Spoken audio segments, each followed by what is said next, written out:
evangelhos diferentes. Mas a gente tem cerca de 44 parábolas. Olha só que interessante.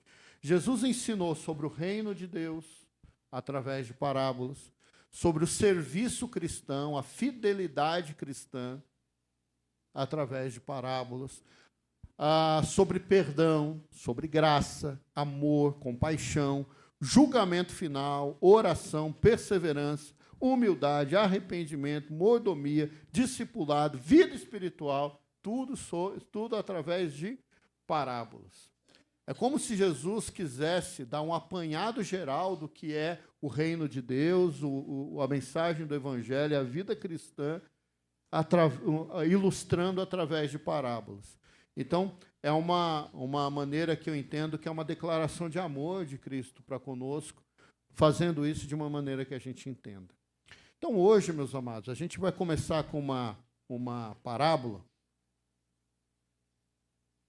que está lá em Mateus, capítulo 13, versículos 47 até os 50, que é a parábola da rede.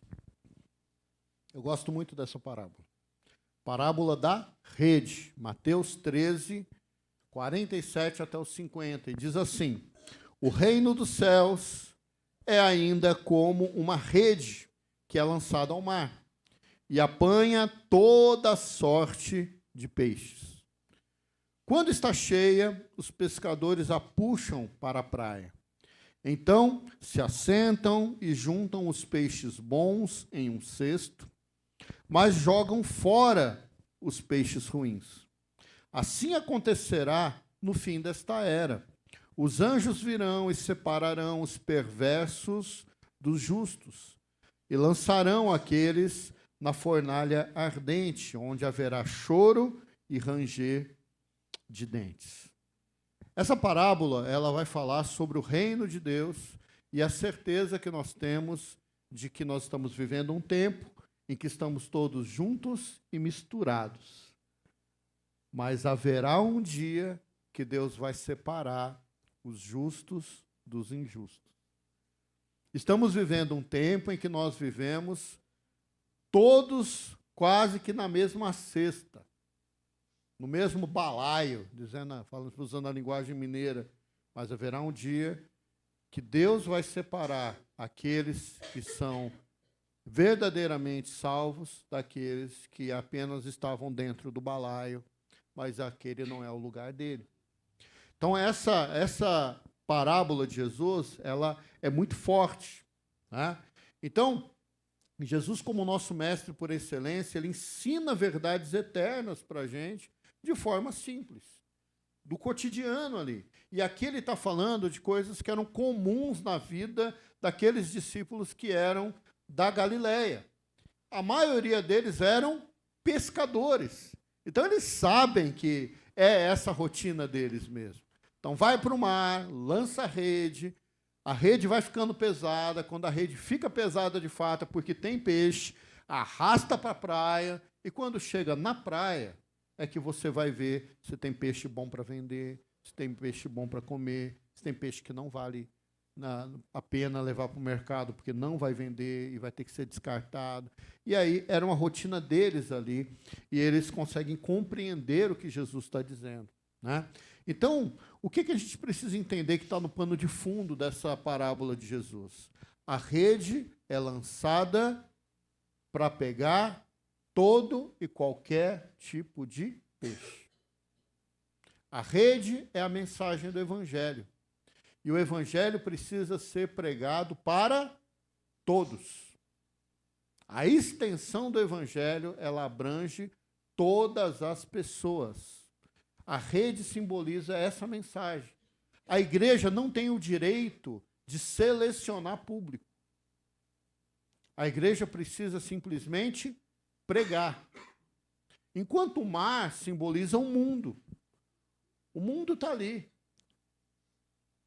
precisando de resgate.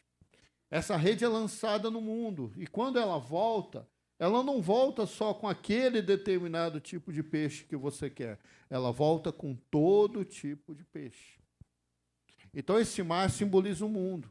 Só que o momento da separação, onde você vai separar os peixes bons dos peixes ruins, aí simboliza o dia do julgamento. E o que é interessante é que não é o peixe que escolhe em qual cesta ele fica. Quem escolhe em qual cesto o peixe fica é o pescador. É ele que vai dizer o peixe que é bom e o peixe que é ruim. Então, apesar de ser uma coisa muito simples, ela é muito complicada, é pesada, porque passa uma mensagem muito forte para nós, que hoje estamos todos juntos e misturados, mas um dia Deus vai separar os justos dos injustos. E naquele dia, nós queremos estar sendo colocados na cesta dos peixes bons. Porque não é estar na rede que te faz bom, né? Não é isso. Tem um pastor batista americano, ele até pastoreia a Igreja Memorial do Moody, ele é radialista, tem um programa chamado De Volta para a Bíblia, né? Chama Warren. Ele diz o seguinte, que as parábolas de Jesus, principalmente as parábolas sobre o reino de Deus, são janelas que deixam luz, que trazem a luz do céu entrar na realidade humana e na necessidade humana de um Deus misericordioso que nos salva.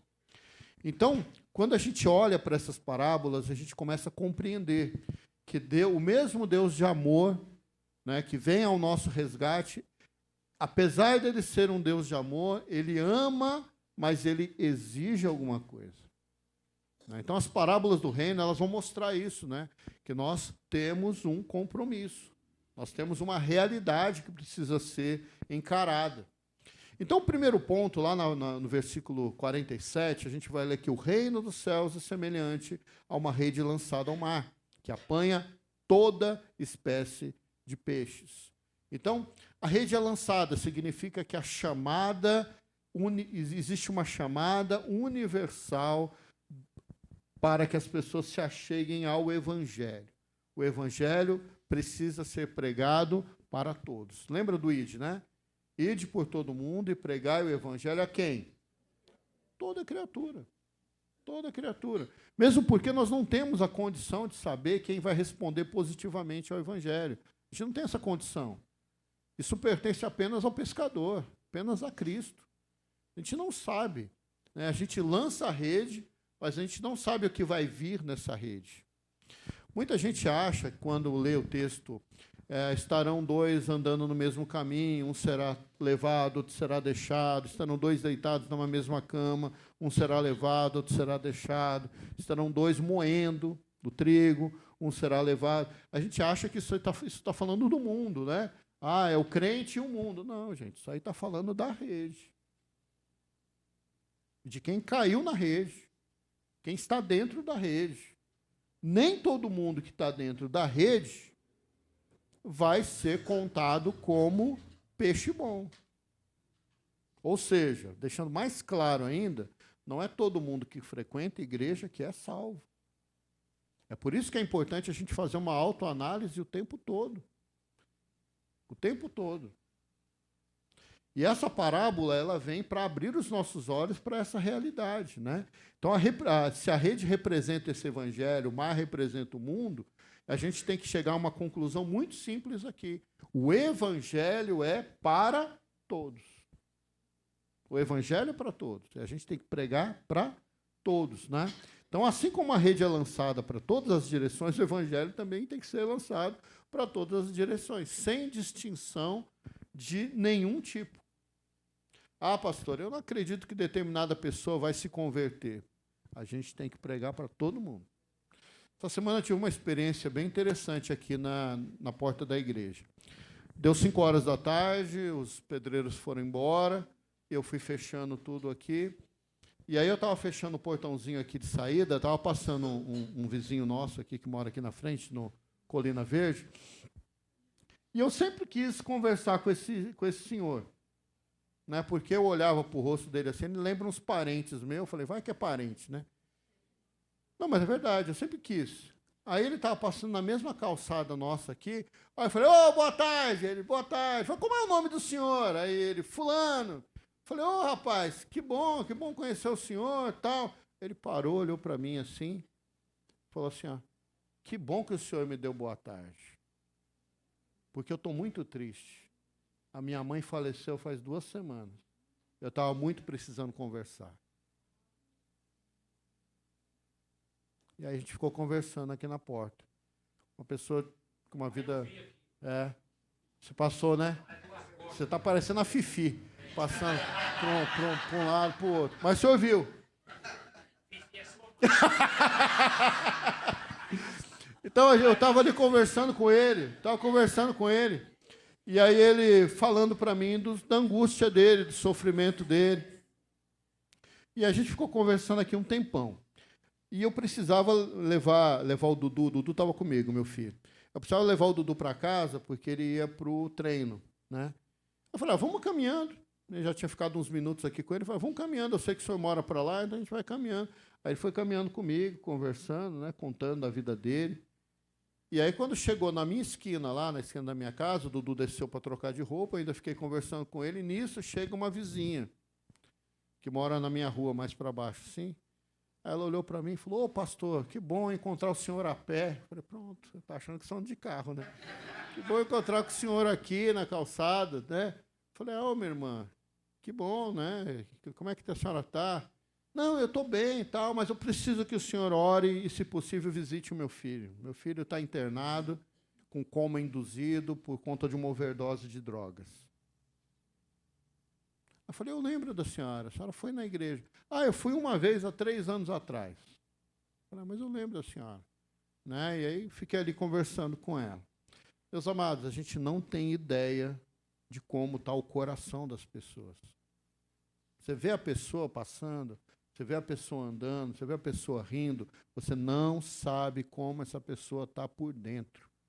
Então, a nossa obrigação é lançar a rede sobre todas as pessoas. Quando a missionária Sara, aqui, ela estava dando testemunho, ela falou de RI e RD. São siglas que a gente usa, que eu até vou, se puder, dar uma dica para ela explicar sempre. RI é relacionamento intencional. O que é um relacionamento intencional? É quando você começa uma amizade com o objetivo de ter uma oportunidade de evangelizar a pessoa. E evangelizar não é você pegar a Bíblia e discipular a pessoa ali, não. RI é só você começar uma amizade. É assim que começa. Quando você começa uma amizade, fica mais fácil de você falar do evangelho no futuro. E fica também mais fácil dessa pessoa falar das necessidades dela para você.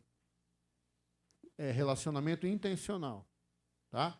E o RD é o relacionamento discipulador, que é quando a pessoa já é seu amigo, ela já está sensível ao evangelho, e você começa a apresentar uma coisa mais organizada para essa pessoa entender quem é Cristo. Essas coisas são as que mais funcionam. Porque você não tem aquela barreira que as testemunhas de Jeová têm, por exemplo. Testemunha de Jeová toca na nossa porta, qual que é a vontade que a gente tem? Né? Cala a boca do cachorro aí, fecha as portas, apaga a luz, não vou atender porque eles vão falar meia hora, não é assim? Não, quando você começa por uma amizade, é a melhor coisa para você pregar o evangelho. E as parábolas de Jesus, elas se comunicam uma com a outra.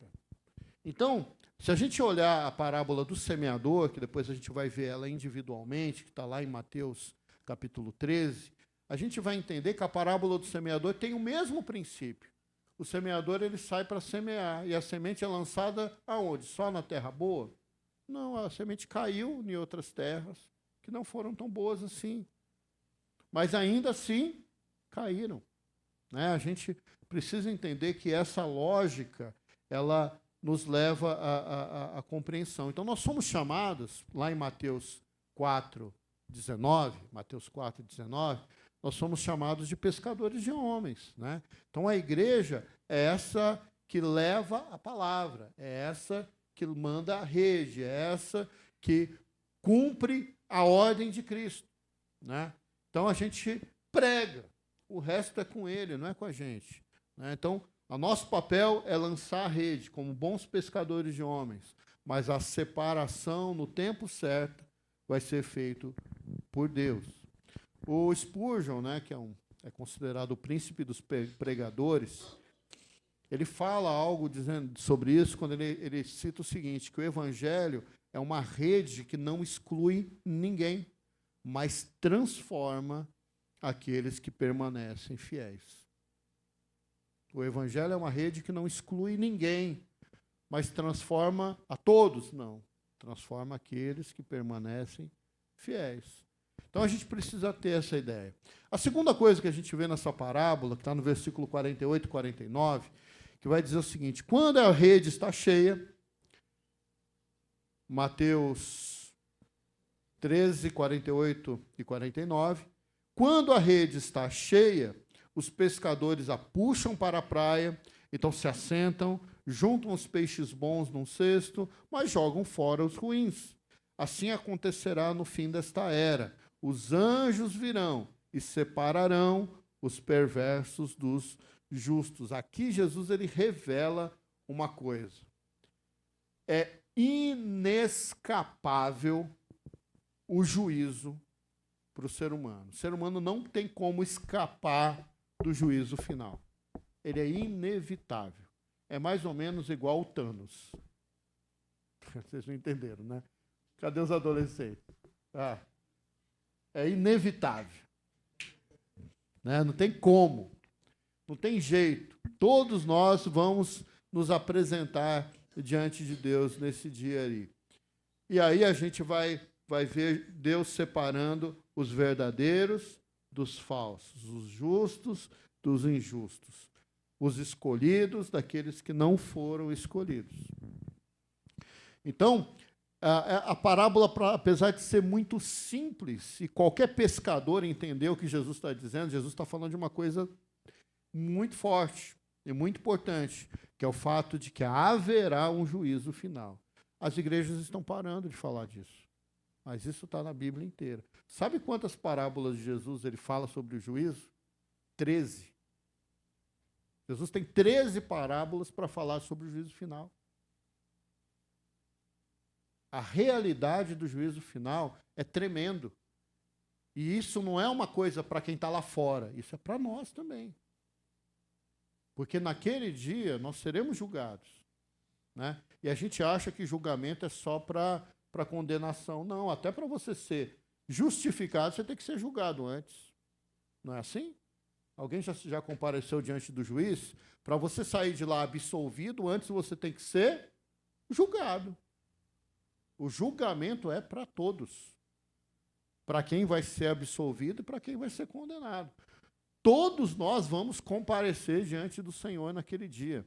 Então, nós não podemos ter dúvida em relação a isso. Né? Então, Jesus ele mostra que o reino presente é todo misturado. Né? Tem bons e maus, todos convivendo juntos. Mas o reino futuro, definitivo e eterno, é destinado apenas àqueles que são considerados fiéis ao Senhor. Entenderam? Hoje está todo mundo aí. Você vai naquelas igrejas gigantes, tem 2.000 pessoas lá. Você fala, nossa, o céu vai estar lotado. Não, o céu só vai entrar quem for considerado justo. Aqui a gente está junto e misturado na rede. Mas estar na rede não significa ser aprovado por Deus. Estar na igreja não significa ser crente. Ter atitudes religiosas não significa verdade diante de Deus. Ter hábitos religiosos não significa ter vida transformada. Apenas estamos na rede. Apenas estamos na rede. E Jesus vai falar disso quando ele vai falar em Mateus 13, 24, do joio e do trigo. O joio e do trigo, eles crescem juntos. Mas, na hora da colheita, o trigo é guardado e o joio é queimado. Mateus 25, 1, parábola das 10 virgens. Todas elas esperando lá com a lamparina. Quando chega o noivo, algumas têm azeite na lamparina e outras não. E quem é que entra para bodas, né, para festa? Aquelas que têm o óleo na lamparina, ou seja, aquelas que realmente têm aquilo que o noivo esperava. Em Mateus 13, nós vamos ter a repetição, similar a essa daqui, falando de peixes bons e peixes ruins. Né? Eu mesmo aqui já ilustrei essa situação várias vezes, falando lá da colônia de pescadores, lá perto da casa do meu pai. Né? Vocês lembram de eu já falando isso aqui, né? A gente vai lá comprar peixe, você tem peixe grande, peixe pequeno, vários tipos de peixe. E lá no cantinho tem uma bandeja, que ele fala que é a bandeja da misturinha, né? Que é tudo quanto é peixe que não serve para ser separado para vender, eles jogam lá, e é bem baratinho. Né? Para não devolver para a água, eles colocam lá, tudo misturado. Mas ali tem peixe bom também, mas às vezes é um peixe que não tem a quantidade suficiente para você fazer uma bandeja só dele. Então vai jogando tudo lá. E é mais ou menos isso que vai acontecer no juízo final. Deus vai olhar para essa bandeja de todo mundo junto e misturado e vai falar, esse aqui é bom e esse aqui não serve.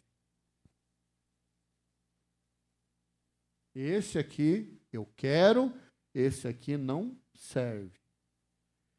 Então, essa realidade, ela precisa estar na nossa mente. Né? A gente precisa ter isso daí. Então, no dia do juízo, aqui é a palavra do John Wesley, tá? No dia do juízo, não será perguntado qual igreja você frequentou ou quais atividades você fazia, mas sim se você foi regenerado pelo Espírito Santo ou não. Essa é a pergunta do juízo. Se você de fato foi salvo, foi remido, transformado, regenerado pelo Espírito Santo de Deus. Então é essa que tem que ser a preocupação da nossa vida, né? Sermos julgados como aprovados diante do Cordeiro no dia do juízo. E por fim, o versículo 50, ele é muito forte. E Jesus ele vai repetir essas mesmas palavras diversas vezes durante o ministério dele na terra. Diversas vezes. E ele vai dizer o seguinte: e lançarão aqueles na fornalha ardente, onde haverá choro e ranger de dentes. Aqui é uma figura de linguagem para falar sobre a condenação eterna. Sobre a condenação eterna, que a gente vulgarmente chama de inferno. Né? É uma forma de dizer que aqueles que não forem aprovados serão lançados nesse lugar. E esse lugar ele é descrito por Jesus como um lugar de choro e de ranger de dentes. Gente, qual que é o símbolo do choro? Dor, separação, insegurança, não é isso? E qual que é o símbolo do ranger de dentes? Agonia, desespero. Não é assim? Então, Jesus ele ilustra a condenação eterna dessa maneira. Isso é terrível. Muita gente se engana achando que o inferno é o parque de diversões do capeta, né? Por conta do popular, que a gente vê ilustrações, um caldeirão pegando fogo, uma pessoa dentro do caldeirão e Satanás espetando a pessoa. Não. O inferno é o lugar de condenação, inclusive de Satanás e seus anjos. Inclusive. E o inferno é eterno. O inferno ele não tem fim, da mesma forma que o céu não tem fim.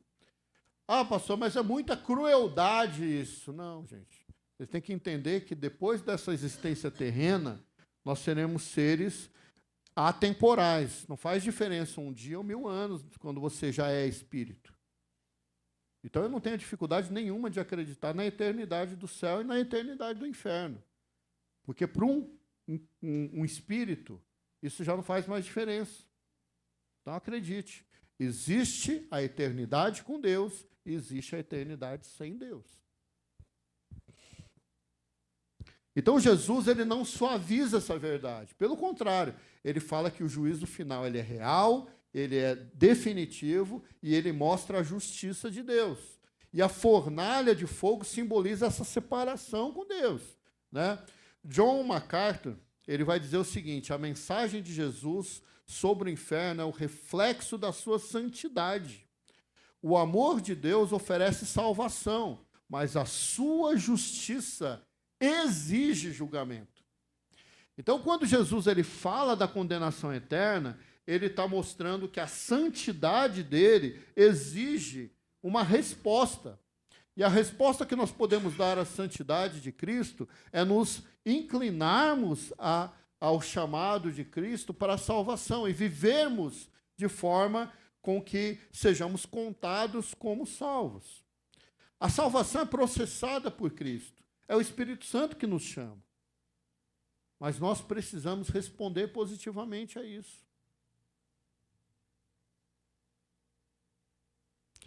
Então a mensagem de Jesus, ela é muito dura. Lá na parábola de Mateus 22, que é a parábola das bodas, é uma parábola que fala muito sobre o que a gente vive. Porque primeiro foram feitos convites àqueles que aparentemente seriam os convidados óbvios, né? E eles não vieram. E depois, o convite para esse casamento foi estendido para todas as pessoas, todo tipo de gente. E eles começaram a vir. Mas mesmo aqueles que vieram aceitando esse convite, no meio da festa lá, um estava sem o traje necessário. E o que o dono da festa faz? Tira ele daqui. Não importa se ele aceitou o convite.